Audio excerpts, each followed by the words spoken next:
So difference നമ്മൾ അന്ന് 8 ചോദ്യങ്ങളാണ് നമ്മൾ ഡിസ്കസ് ചെയ്തത്. അപ്പോൾ ഒമ്പതാമത്തെ ക്വസ്റ്റ്യൻ തൊട്ട് 20 ക്വസ്റ്റ്യൻ വരെയാണ് ഇന്ന് ഡിസ്കസ് ചെയ്യുന്നത്. ഇമ്പോർട്ടന്റ് 500 ക്വസ്റ്റ്യൻ സീരീസിലെ 9 തൊട്ടുള്ള ക്വസ്റ്റ്യൻസ് ആണ് ഇന്ന് നമ്മൾ ഡിസ്കസ് ചെയ്യുന്നത്.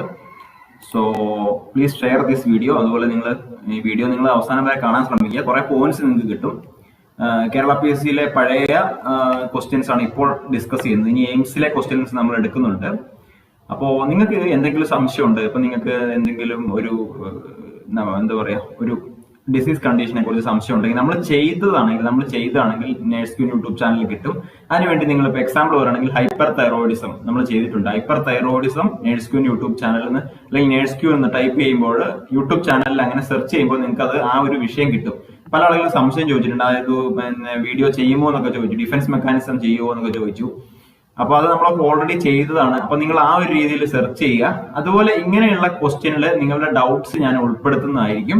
അപ്പൊ ഇന്ന് ഞാൻ ഒരാളുടെ ഡൗട്ട്സ് ഉൾപ്പെടുത്തിയിട്ടുണ്ട്. അപ്പൊ നമുക്ക് എന്തായാലും ക്വസ്റ്റ്യനിലേക്ക് കടക്കാം. First question, which of the following tends to decrease with increasing age? വയസ്സ് കൂടുമ്പോൾ കുറയുന്നത് എന്താണെന്നാണ്. അപ്പൊ ഓപ്ഷൻ ഉണ്ടാവും, ഓപ്ഷൻ ഉണ്ടോ ഞാൻ കൊടുത്തിട്ടില്ല. പൾസ് പ്രഷർ ആണ് correct answer. So which of the following tends to decrease with increasing age? Pulse pressure ആണ് correct answer. Pulse pressure is the difference between the systolic and diastolic pressure. അത് തമ്മിലുള്ള വ്യത്യാസം. Systolic 120/80 ആണെങ്കിൽ 120 - 80 40 ആണ് pulse pressure. ഈ pulse pressure വയസ്സ് കൂടുന്നതിനനുസരിച്ച് കുറയുകയാണ് ചെയ്യുന്നത്. Next question, olive shaped mass on palpation felt in epigastrium is finding in. Olive shaped mass on palpation felt in epigastrium is a finding in. Correct answer pyloric stenosis ആണ്. Pyloric സ്റ്റെനോസിസിലാണ് ആ epigastric റീജിയനിൽ ഒരു olive shaped mass കാണുന്നത്. എക്സാമിന് ചോദിച്ചിട്ടുള്ളത് തന്നെയാണ് കേട്ടോ. അപ്പൊ അതിന്റെ എക്സ്പ്ലനേഷൻ നോക്കാം. Explanation, pyloric stenosis is a narrowing of the pylorus. Pylorus എന്നുള്ള ഒരു ഭാഗം നമ്മുടെ സ്റ്റൊമക്ക് കഴിഞ്ഞ് ഡിയോഡനത്തിലേക്ക് പോകുന്ന ആ ഒരു എൻഡ് ഓഫ് ദ സ്റ്റൊമക്കിലുള്ള അനാട്ടമിക് ലൊക്കേഷൻ, അതാണ് എൻഡ് ഓഫ് ദ സ്റ്റൊമക്കിലുള്ള ഭാഗമാണ് pylorus. On physical examination, palpation of the abdomen may reveal a mass in the epigastrium. അത് മറക്കരുത്. അപ്പം പൈലോറിക് സ്റ്റെനോസിസിൽ ഒരു മാസ് എപ്പിഗാസ്ട്രിക് റീജിയനിൽ കാണും. കുഞ്ഞുങ്ങളിലൊക്കെ കാണുന്നതാണ്. പ്രൊജക്റ്റൈൽ വോമിറ്റിംഗ് പൈലോറിക് സ്റ്റെനോസിസിലാണ്. അതുപോലെ this mass which consist of the enlarged pylorus is referred to as the olive shaped മാസും പ്രൊജക്റ്റൈൽ വോമിറ്റിംഗും മിക്കവാറും ക്വസ്റ്റ്യൻസിൽ കണ്ടിട്ടുണ്ട്. The most common symptoms noted in a baby with pyloric stenosis is forceful projectile vomiting. അതായത് nausea ഉണ്ടാകാതെയുള്ള projectile vomiting. ഇത് വേറൊരു കണ്ടീഷനിലൂടെ ഉണ്ട്. Head injury വരുമ്പോൾ വൊമിറ്റ് ചെയ്യും, അല്ലെങ്കിൽ ഇൻക്രീസ്ഡ് ICP ഉള്ള സമയത്ത് വൊമിറ്റ് ചെയ്യും. ആ സമയത്ത് നോസിയ ഉണ്ടാകത്തില്ല. പ്രൊജക്റ്റൈലായിട്ട് പെട്ടെന്ന് അങ്ങ് വൊമിറ്റ് ചെയ്യണം, എടുത്തടിച്ച പോലെ വൊമിറ്റ് ചെയ്യണം. അത് പ്രൊജക്റ്റൈൽ വോമിറ്റിംഗ് ഹെഡ് ഇഞ്ചറിയിൽ ഉണ്ടാകുന്ന കണ്ടീഷനാണ്. അപ്പൊ നമുക്ക് അടുത്ത question, the most common opportunistic infection associated with AIDS. Correct answer ഏതാണ്? ന്യൂമോസിസ്റ്റിക് കാരിനി ന്യൂമോണിയ ആണ് correct answer. The most common opportunistic infection. Opportunistic infection എന്ന് പറഞ്ഞാൽ എന്താണ്? ഫ്രീക്വന്റ് ഇൻഫെക്ഷൻ ആണ്. അതായത് ഇമ്മ്യൂണിറ്റി കുറവായുള്ള ആളുകളിൽ ഫ്രീക്വന്റ് ആയിട്ട് വരുന്ന ഇൻഫെക്ഷൻ ആണ് ഓപ്പർച്യൂണിസ്റ്റിക് ഇൻഫെക്ഷൻ. അത് ന്യൂമോസിസ്റ്റിക് കാരിനി ന്യൂമോണിയ ആണ് most common opportunistic infection with AIDS പേഷ്യൻസിൽ ഈ ഒരു ഓപ്പർച്യൂണിസ്റ്റിക് പ്രശ്നങ്ങൾ ഉണ്ടാകാറുണ്ട്. അപ്പൊ ന്യൂമോസിസ്റ്റിക് കാരിനി ന്യൂമോണിയ എയ്ഡ്സ് പേഷ്യന്റിൽ കാണുന്നതാണ്. Opportunistic infections are illnesses that occur more frequently and more severe in people with HIV. അപ്പൊ HIV പേഷ്യന്റിൽ എന്താണ്? ഇമ്മ്യൂൺ സിസ്റ്റം കുറവുള്ളവരിലാണ് ഈ ഓപ്പർച്യൂണിസ്റ്റിക് ഇൻഫെക്ഷൻ ഉണ്ടാകുന്നത്. HIV പേഷ്യൻസിൽ ഇമ്മ്യൂൺ സിസ്റ്റം വളരെ കുറവാണ്. അതുകൊണ്ട് the most common symptoms of pneumocystis carinii pneumonia, PCP എന്നാണ് ചെറുതായിട്ട് എഴുതുന്നത്, are sudden start of fever, cough and trouble breathing that often gets worse with activity, dry cough with little or no mucus and chest discomfort. അപ്പൊ അത് മനസ്സിലായെന്ന് കരുതുന്നു. Next question, how does digoxin increase contractility but decrease heart rate? ഇതൊരാളുടെ doubt ആയിരുന്നു. Digoxin കൊടുക്കുമ്പോൾ നമ്മൾ heart rate കുറയുമെന്ന് പഠിച്ചിട്ടുണ്ട്. പക്ഷെ കൺട്രാക്ടിലിറ്റി കൂട്ടുമ്പോൾ ഹാർട്ട് റേറ്റ് കൂടുകയല്ല ചെയ്യേണ്ടത്. നമ്മൾ സാധാരണ ഒരു ഡൗട്ടാണത്, നല്ലൊരു ഡൗട്ടാണ്. അപ്പൊ digoxin has vagomimetic effects on AV node. SN നോഡിലും AV നോഡിലും വാഗോ മിമിറ്റിക് ഇഫക്റ്റ് ഉണ്ട്. ആ ഒരു ഇഫക്റ്റ് എന്ന് പറയുമ്പോൾ എന്താണ്? By stimulating the parasympathetic nervous system it slows electrical conduction in the atrioventricular node, therefore decrease the heart rate.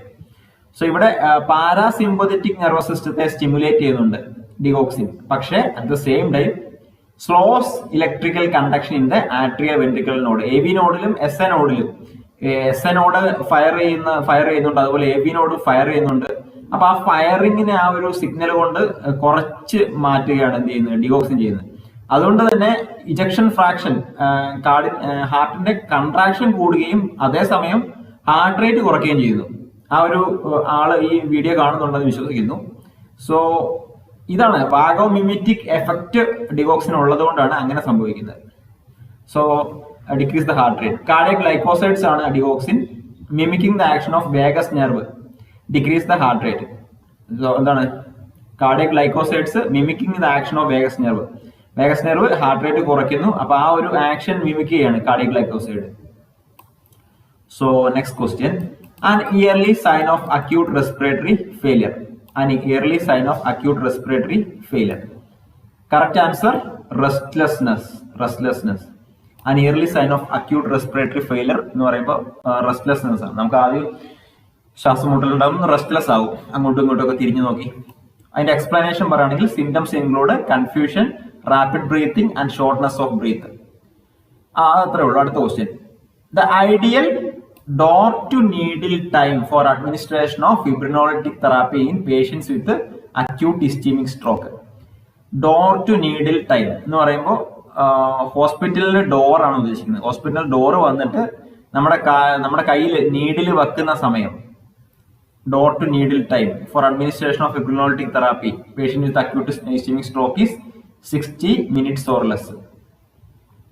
60 minutes or less ആണ് acute സ്ട്രോക്കിൽ ത്രോംബോലൈസ് കൊടുക്കാനുള്ള door to needle time 60 minutes or less ആണ്. Door to needle time for time of 30 minutes or less for administration of ST elevation MI patient. MI പേഷ്യൻസിന് അത് കുറവാണ്, കാരണം കുറച്ചും കൂടെ ഇമ്മീഡിയറ്റ് ആയിട്ട് കാര്യങ്ങൾ ചെയ്യണം. 30 മിനിറ്റ്സ് ആണ് door to needle time. So നമുക്ക് അതിന്റെ എക്സ്പ്ലനേഷൻ നോക്കാം. It is the time from the arrival of stroke patient in emergency to initiation of recombinant tissue plasminogen activator. അപ്പൊ ആ ഒരു പേഷ്യന്റ്, MI പേഷ്യന്റ് ആവട്ടെ സ്ട്രോക്ക് പേഷ്യന്റ് ആവട്ടെ, എമർജൻസിയിൽ വന്നിട്ട് നമ്മുടെ കയ്യിൽ സൂചി വെക്കുന്ന ആ ഒരു സമയം, ടിഷ്യൂ പ്ലാസ്മിനോജൻ ആക്ടിവേറ്റർ കൊടുക്കുന്ന സമയം. RT-PA drug therapy. Examples of these drugs include Alteplase, Reteplas, Tenecteplase. ഞാനൊക്കെ വർക്ക് ചെയ്യുന്ന സമയത്ത്, കാഷ്വാലിറ്റിയിലൊക്കെ വർക്ക് ചെയ്യുന്ന സമയത്ത് നമ്മളൊരു MI പേഷ്യന്റ് വരുമ്പോൾ അപ്പം തന്നെ സ്റ്റെപ്റ്റോക്കിനേസ് SK എടുത്ത് ലോഡൊക്കെ ചെയ്ത് വെക്കുന്നു. കറക്റ്റ് എടുത്ത് മീൻസ് ആ ഒരു പേഷ്യന്റ് ECG കാണുന്ന ഉടനെ മനസ്സിലാക്കി കഴിഞ്ഞാൽ ഉടനെ നമ്മളങ്ങനെ പണ്ട് കാലത്ത് ഞാൻ വർക്ക് ചെയ്ത സമയത്ത് ചെയ്യുമായിരുന്നു, ഒരു 10 കൊല്ലം മുന്നേക്കാണ്. അപ്പൊ അങ്ങനെയൊക്കെ ചെയ്തിട്ടുണ്ട്. അപ്പൊ സ്ട്രെപ്റ്റോക്കിനേസ് MIയിൽ കൊടുക്കുന്നതാണ്, പൾമണറി എംബോളിസിന് കൊടുക്കുന്നതാണ്. അതുപോലെ എക്സാമ്പിൾ ചിലപ്പോൾ അങ്ങനെ ചോദിക്കാം കേട്ടോ, എന്തൊക്കെയാണ് ടിഷ്യൂ പ്ലാസ്മിനോജൻ ആക്ടിവേറ്റർ എന്ന് ചോദിച്ചാൽ അൾട്ടേപ്ലേസ്, റിട്രേപ്ലേസ്, ടെനക്ടേപ്ലേസ്, അതുപോലെ സ്ട്രെപ്റ്റോക്കിനേസ്, യൂറോക്കിനേസ്, ഇതൊക്കെയാണ്.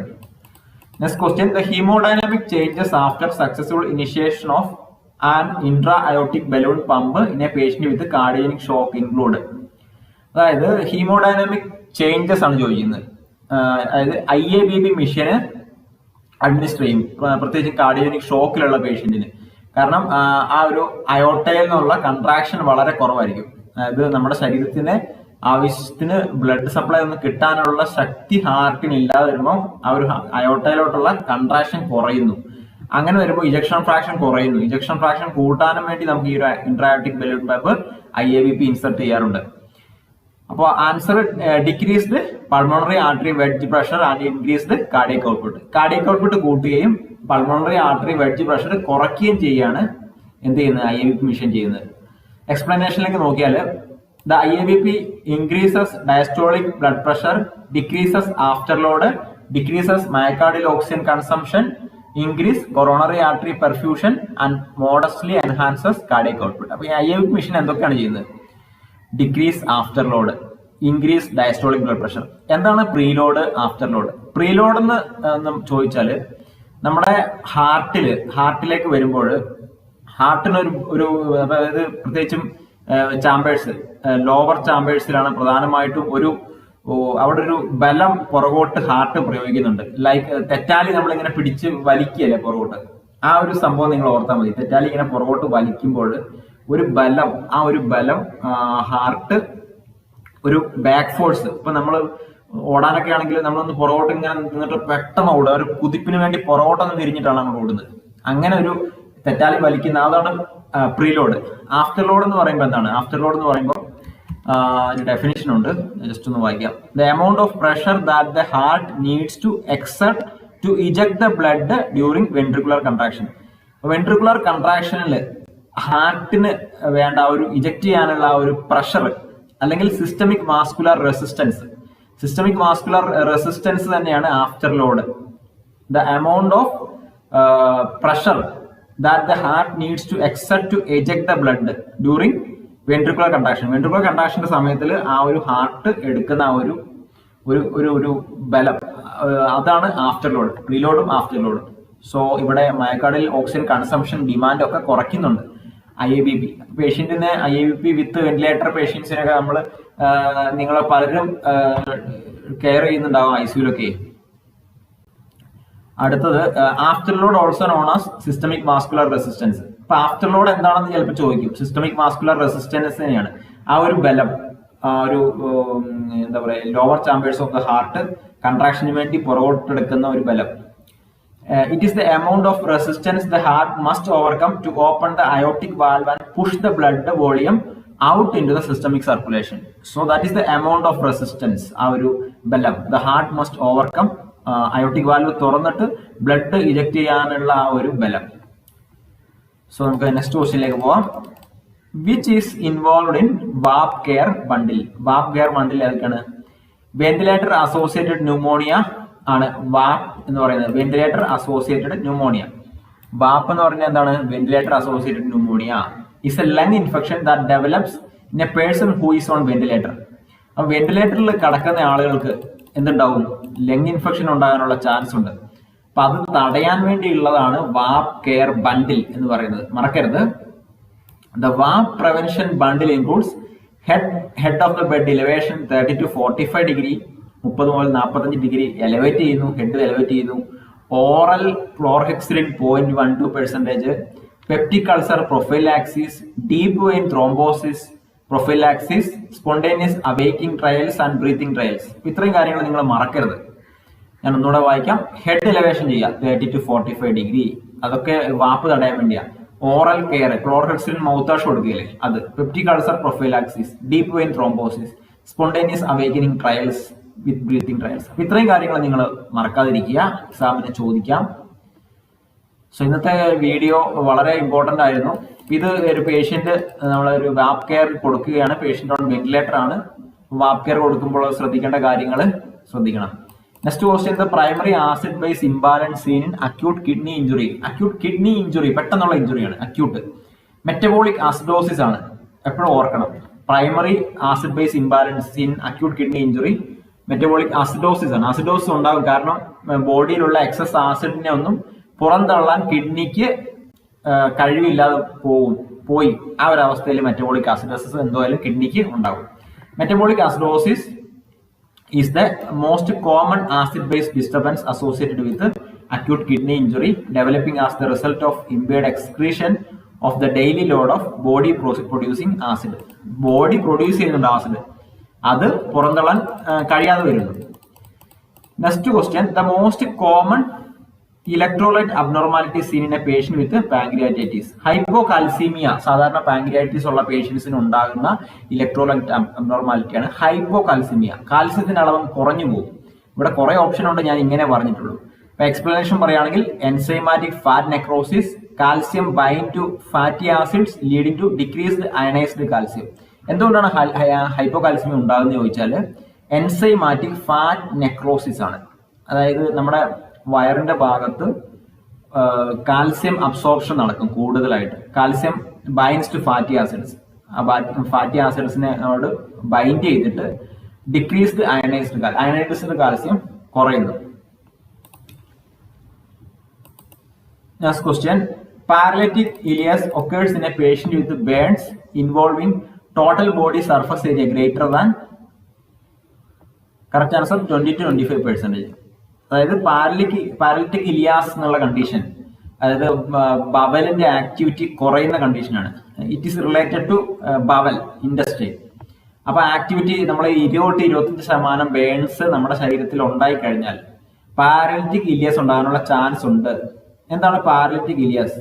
Parallactic ileus is the condition where the motor activity of the bowel is impaired. ബവലിന് ചലിക്കാനുള്ള പെരിസ്റ്റാൾസിസ് ഉണ്ട്, പെരിസ്റ്റാൾട്ടിക് മൂവ്മെന്റ് ഉണ്ട് ബവലിൽ. അത് ചെയ്യാനുള്ള ഒരു കപ്പാസിറ്റി കുറയുന്നു. Causes of paralytic ileus may include bacteria or virus that cause intestinal infection, gastroenteritis, chemical, electrolyte or mineral imbalances such as decreased potassium level, abdominal surgery, burns. അപ്പൊ ഇങ്ങനത്തെ പല കാര്യങ്ങളും കൊണ്ട് പാരലിറ്റിക് ഇലിയാസ് ഉണ്ടാകാം. ബേൺസ് മാത്രമല്ല, ബാക്ടീരിയ, വൈറസ് ഇൻഫെക്ഷൻ ഉണ്ടാകാം, industrial infection ഉണ്ടാകാം, chemical infection ഉണ്ടാകാം, ഇലക്ട്രോലൈറ്റ് ഇംബാലൻസ് കൊണ്ടുണ്ടാകാം, ബേൺസ് കൊണ്ടുണ്ടാകാം, അബ്ഡോമിനൽ സർജറി കൊണ്ടുണ്ടാകാം. അപ്പൊ ഇതുകൊണ്ടൊക്കെ decrease industrial motility and integrity, motility കുറയുകയാണ്. So this occurs in the first 2 days. Hypovolaemic shock ഉണ്ടായി കഴിഞ്ഞാൽ ആദ്യത്തെ 2 ദിവസം കഴിഞ്ഞാൽ ഇത് ഉണ്ടാകാനുള്ള ചാൻസ് കൂടുതലാണ്. നെക്സ്റ്റ് ക്വസ്റ്റ്യൻ, നമ്മുടെ ഇന്നത്തെ വീഡിയോയിലെ ലാസ്റ്റ് ക്വസ്റ്റ്യൻ ആണ്. Radioactive isotope use in the treatment of metastatic bone lesion. Radioactive isotope use in the treatment of bone ലീഷനിൽ ഉപയോഗിക്കുന്ന റേഡിയോ ആക്റ്റീവ് ഐസോട്ടോപ്പ് ആണ് samarium 153. Samarium 153 related to bone lesion. അപ്പൊ ഇന്ന് ഈ ഒരു 500 ക്വസ്റ്റ്യനും നിങ്ങൾ കാണണം. അതിന്റെ വീഡിയോസ് നമ്മൾ മാക്സിമം തരാം. അതുപോലെ ഇതിന്റെ തന്നെ നമ്മൾ ഇതും വേറൊരു 500 ക്വസ്റ്റ്യൻസും കൂടെ ഉൾപ്പെടുത്തിയിട്ട് ഒരു ചെറിയ, ഞാൻ കഴിഞ്ഞ വീഡിയോയിൽ പറഞ്ഞായിരുന്നു, അത് ഒരു മെറ്റീരിയൽ ആയിട്ട് ഞാൻ അയച്ചു തരാം, നോക്കട്ടെ. So radioactive isotope use in the treatment of metastatic bone lesion samarium 153 ആണ്. Bone lesion samarium 153. എക്സ്പ്ലനേഷൻ ആണ്, the most common used isotopes in treatment of painful bone metastasis are strontium 89 and samarium 153. അപ്പോൾ ഏതാണ്? Bone ക്യാൻസറിന് strontium 89 and samarium 153. അത് രണ്ടും ഉണ്ട് കേട്ടോ, മറക്കരുത്.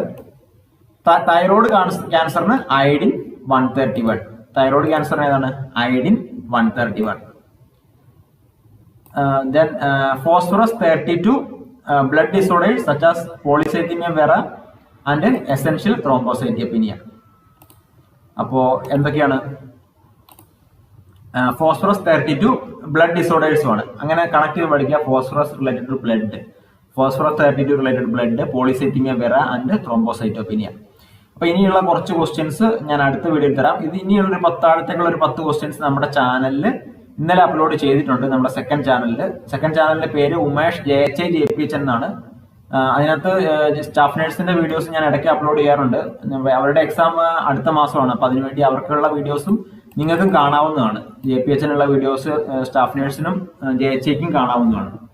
All the best. Please share this video. Thank you. നമുക്ക് നാളെ മറ്റൊരു വീഡിയോ ആയിട്ട് കാണാം. All the best.